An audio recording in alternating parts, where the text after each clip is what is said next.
All right, chapter 18, Dark Days. Right off the bat, Jacob, open your book to the right page. Right off the bat, what can you predict will happen in this chapter? Maybe not exactly, but something. Edgar? Something sad or bad. Very good. All right, so let's see what happens. Dark Days. Beth did have the fever and was much sicker than anyone but Hannah and the doctor suspected. Busy Dr. Bangs did his best, but left a good deal to Hannah, who was an excellent nurse. Meg stayed at home to keep the house, feeling very anxious and a little guilty when she wrote letters in which no mention was made of Beth's illness. She could not think it was right to deceive her mother, but Hannah wouldn't hear of Mrs. March being worried for such a trifle. Jo devoted herself to Beth day and night. It was not a hard task, for Beth was very patient and bore her pain uncomplainingly. Beth was an easy person to take care of because she didn't complain very much.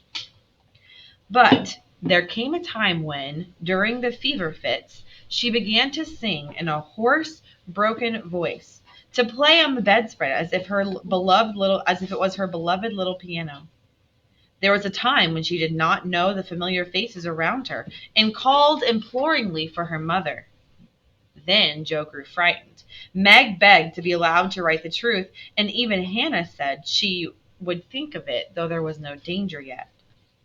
A letter from Washington added to their troubles, for Mr. March had had a relapse. What's a relapse? Amy? Setback in the process of getting well. Very good. And could not think of coming home for a long while. Okay, so here's the thing.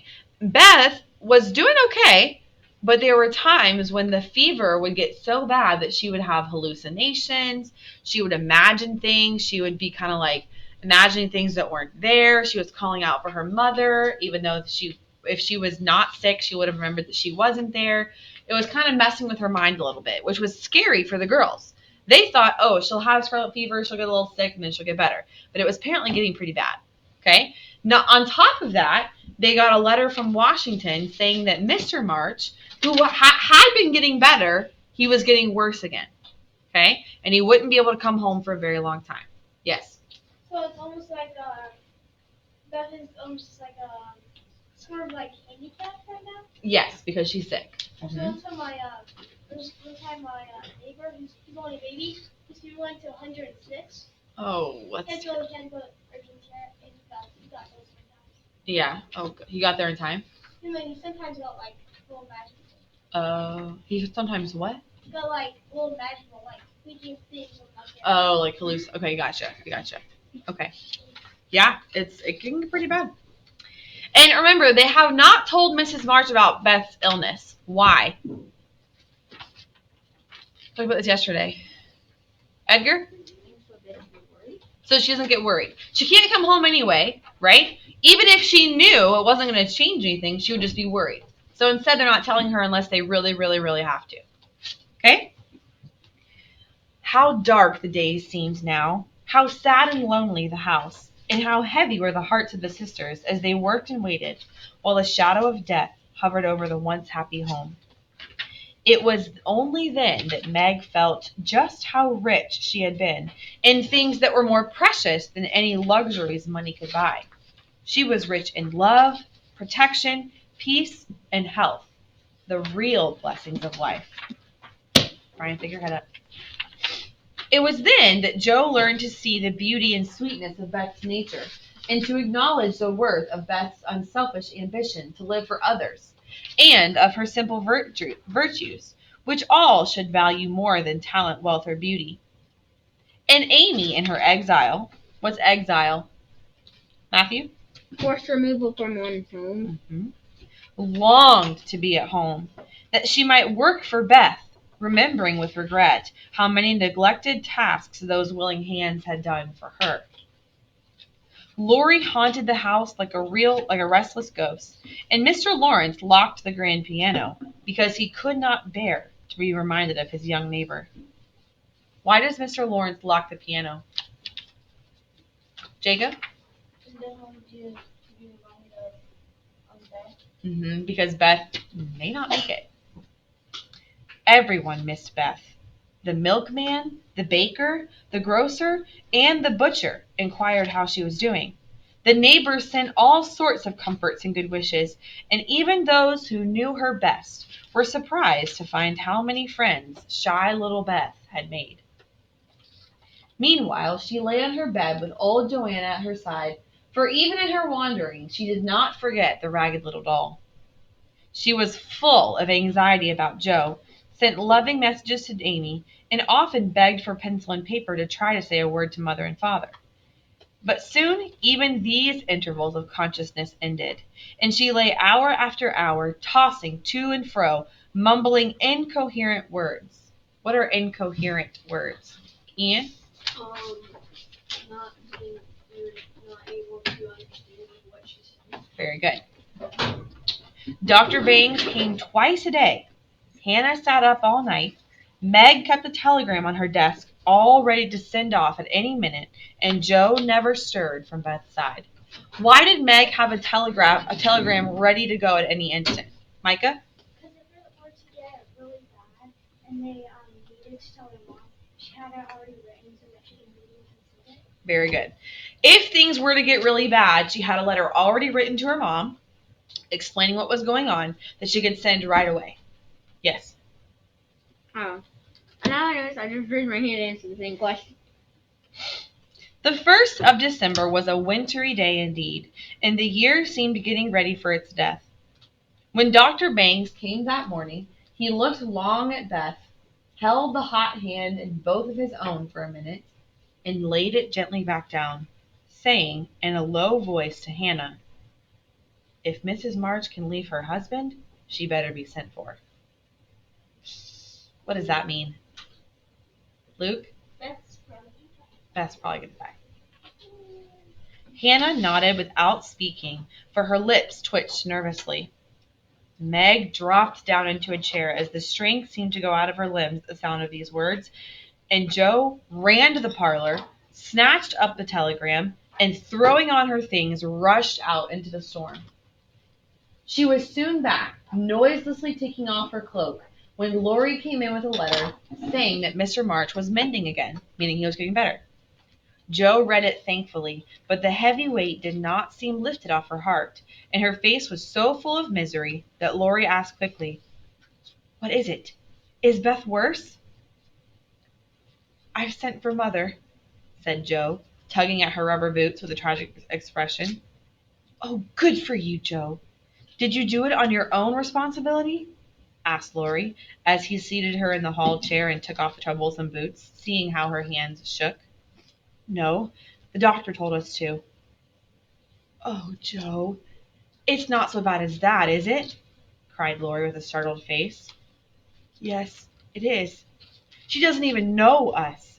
She doesn't even look like my Beth, and there's nobody that can help us bear it. Mother and Father are both gone, and God seems so far away that I can't find Him." As the tears streamed down her cheeks, Jo stretched out her hand in a helpless sort of way, as if groping in the dark. Laurie took it in his hand, whispering as well as he could with a lump in his throat, "I'm here. Hold on to me, Jo, dear."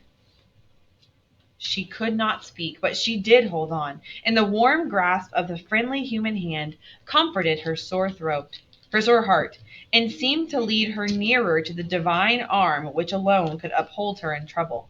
Question: why is divine capitalized? Matthew? Because it's God. It's referring to God. Laurie longed to say something tender and comfortable to her, but no fitting words came to him. So he just stood there silent, gently stroking her bent head as her mother used to do. It was the best thing he could have done, far more soothing than even the most eloquent words, for Jo felt his unspoken sympathy. Soon she dried the tears which had relieved her and looked up with a grateful face. "Thank you, Teddy. I'm better now. I don't feel so forlorn, and I will try to bear it if it comes." She will try to bear what if it comes? Aiden? She'll try to bear Beth's. Good. Beth dying. Keep hoping for the best. That will help you, Jo. Soon your mother will be here, and then everything will be all right. I'm so glad that Father is better. Now she won't feel so bad about leaving him. Oh me, it does seem as if all the troubles came in a heap, and I got the heaviest part on my shoulders, sighed Jo, spreading her wet handkerchief over her knees to dry. Well, doesn't Meg share the burden? Asked Lori, looking indignant. Oh yes, she tries to, but she can't love Bethy as I do, and she won't miss her as I shall. Beth is my conscience, and I can't give her up. I can't! I can't! Wait, What does he mean? What does she mean by Beth is my conscience? Brian? it's a pet. Not her pet necessarily. Well, that's What does your conscience do? it's like your brain. Kind of. But like if I tell a lie, my conscience will kill me. If you look at Kind of, yeah. It helps you know between right and wrong. she knows if she died, it's probably her fault. Not necessarily. But Beth is like Joe's conscience. She kind of helps Joe understand what's right and wrong. She's like, Joe, you really shouldn't do that because it's wrong. And Joe's like, oh yeah, you're probably right. Okay? And so if Beth is her conscience, you really can't live without her. Yes. It's also really bad if she loses Beth because Beth helps her with her temper Mm-hmm. because Beth is her conscience and she tells Joe, oh, if you lose your temper, you're gonna do bad stuff. Very good. And Beth does not have a temper, and therefore she helps Joe, who does have a temper. She kind of helps calm Joe down. Down went Joe's face into the wet handkerchief, and she cried despairingly, for she had kept up bravely until now, and never even shed a tear. Lori could not speak until he had subdued that choky feeling in his throat, and steadied his lips. It might be unmanly, but he couldn't help it, and I am glad of it. Presently, as Joe's sobs quieted, he said, hopefully, I don't think that she will die. She's so good, and we all love her so much that I don't believe God will take her away yet. Why is the narrator glad that Lori feels emotional? Why would we be glad over the fact that Lori is sad about Beth? Why is that a good thing? Riley? Because he's like a brother to him, in a way. What does it show us about Lori? And Lori's like a good person that they can trust, like rely on. Yeah. How do we know he's a good person? Because he like has emotions for if like something bad happens to their family, and he won't just like, oh well, y'all can do it. Which shows that he Cares for them. He cares about them. Good. The good and dear people always do die, groaned Joe. But she stopped crying, for her friend's words cheered her up in spite of her own doubts and fears. You poor girl, you're worn out. Stop for a bit. I'll hearten you up in a jiffy. Lori went running off 2 stairs at a time, and Joe laid her wearied head down on Beth's little brown hood, which was still on the table where she left it. When Lori came running down with a glass of wine, she took it with a smile and said bravely, I drink health to my dear Beth. You are a good doctor, Teddy. How can I ever repay you? She added. Oh, I'll send you my bill by and by. And tonight I'll give you something that will warm the cockles of your heart, said Lori, beaming at her. Ooh, what is it? Cried Joe, forgetting her woes for a minute in her wonder. Well, I telegraphed to your mother yesterday. She'll even be here tonight, and everything will be all right. Aren't you glad that I did it?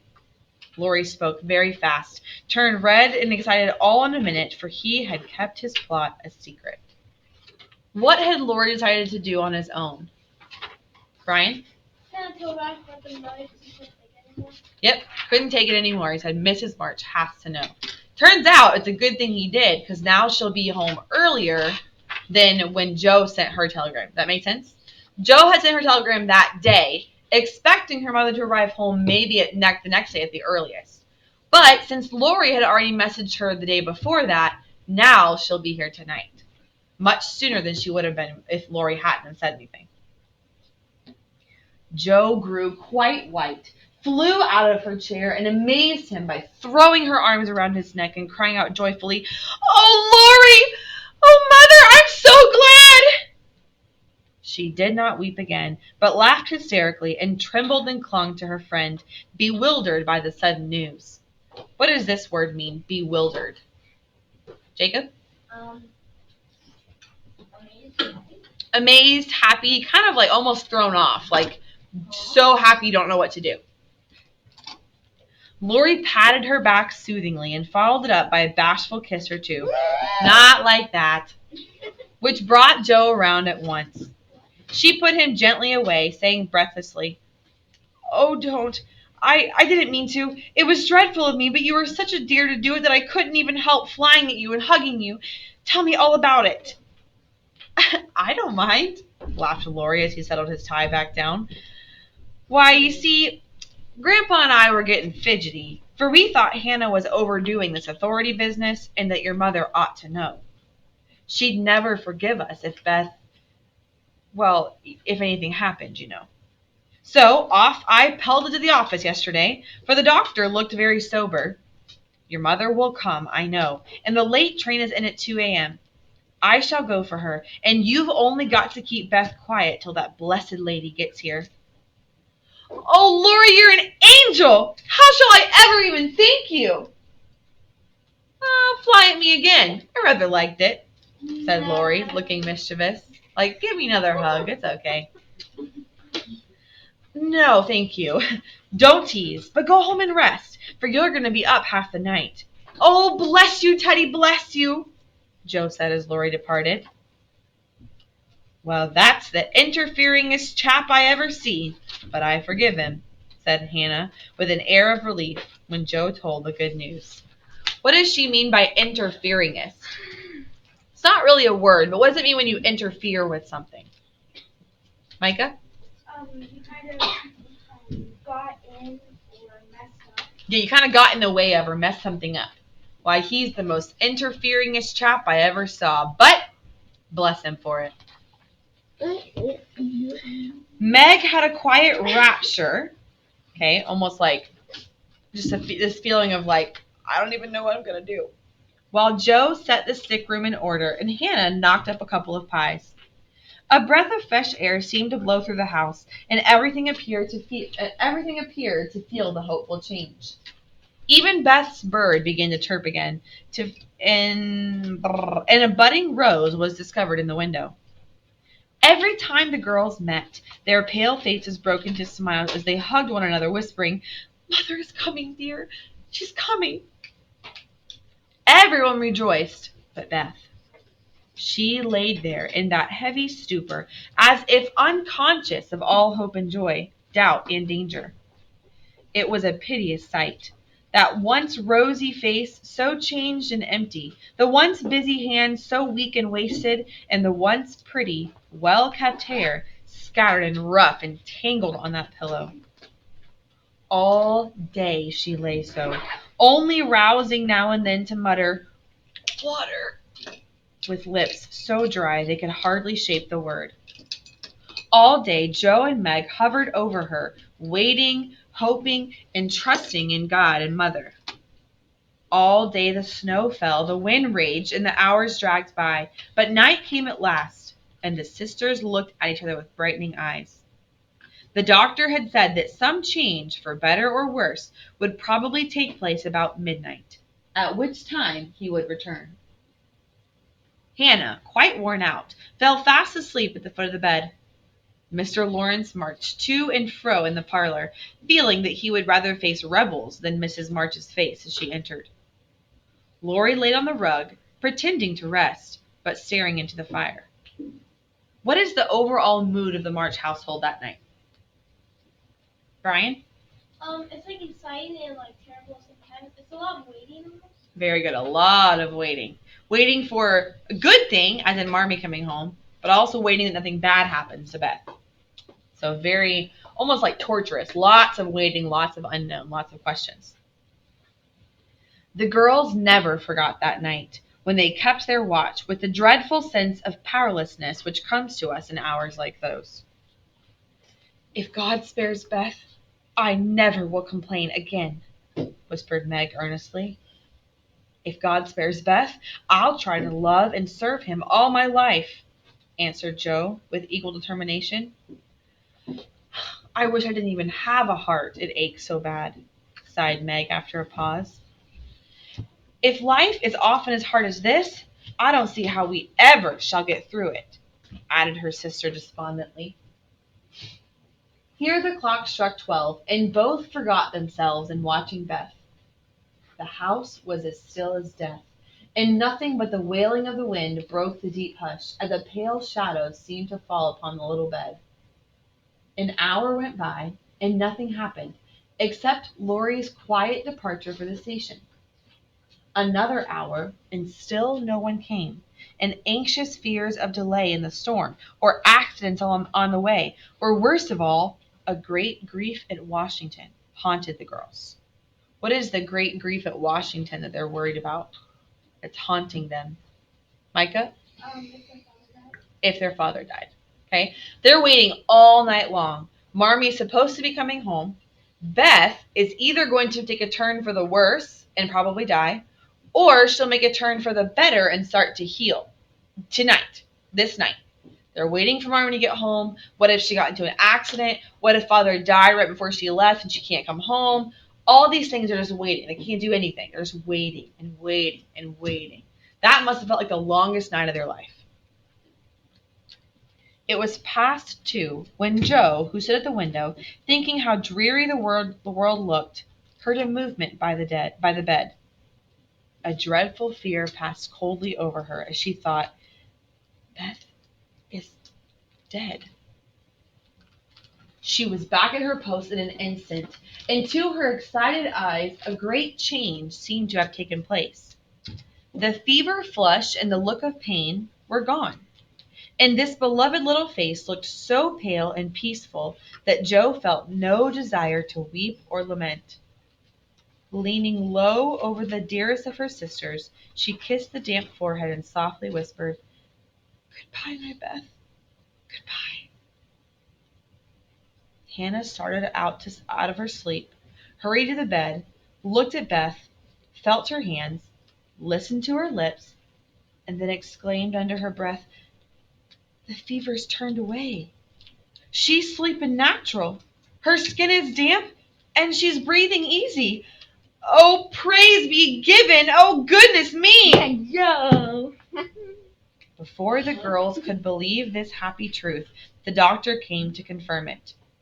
Yes, my dears, I think this little girl will pull through this time. Keep the house quiet, let her sleep, and when she wakes up, give her what they were supposed to give. Neither of them heard, for both crept into the dark hall and, sitting on the stairs, held each other's close, rejoicing with hearts too full for words.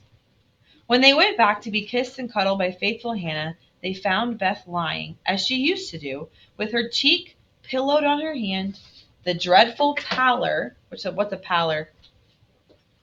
Layla? You know how when someone looks sick, they get very, very pale? That's pallor. Okay? So the dreadful pallor that was on Beth's face is now gone, and breathing quietly as if she had just fallen asleep. So did she make a turn for the better or a turn for the worse? Worse. No, now Miss Martin comes like, I can't remember nothing. Oh, just wait. Oh, if Mother would only come now, said Joe as the winter night began to wane. See, said Meg, coming up with a white, half-opened rose. I thought this would hardly be ready to lay in Beth's hand tomorrow if she went away from us. But it has actually blossomed in the night, and now I mean to put it in my vase here, so that when the darling wakes, the first thing she sees will be this little rose and Mother's face. Never had the sun risen so beautifully, and never had the world seemed so lovely as it did to the heavy eyes of Meg and Joe as they looked out in the early morning when their long, sad vigil was done. What's a vigil? Aiden? It's like something bad that happened. Not necessarily. What does it say down here? Oh, vigil. A watch kept here and no more sleeping hours. Yep. when you stay up all night to watch or to take care of something. It looks like a fairy world, said Meg, smiling to herself as she stood behind the curtain watching the dazzling sight. Hark! Cried Jo, standing to her feet. Yes, there was a sound of bells at the door below, a cry from Hannah, and then Laurie's voice saying in a joyful whisper, Girls, she's come! She's come. Who came home? Everyone? Marmee. She made it. So it looks as if everything's going to be okay. Beth made a turn for the better. She's probably going to heal, and Mrs. March is finally back home. Man, she should have seen her while she was sick.